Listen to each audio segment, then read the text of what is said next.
তো এই তো এখানে আমার ভাই পড়াশোনা করছিল, তো আমি ওকে বলছিলাম চল ছাদে গিয়ে একটু র্যাকেট খেলি। প্রথমে ও মানা করে দেয় কিন্তু পরবর্তীতে ঠিকই রাজি হয়। তো আসসালামু আলাইকুম everyone, welcome to my daily blog.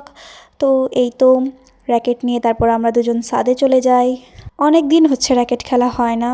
আসলে র্যাকেট খেলা হয় না বলতে র্যাকেট খেলার জায়গায় নেই সেরকম, তো ছাদে এসে খেলি আমরা দুজন। এই তো আমি আমার র্যাকেটটা নিয়ে নেই এবং র্যাকেট খেলা শুরু করি।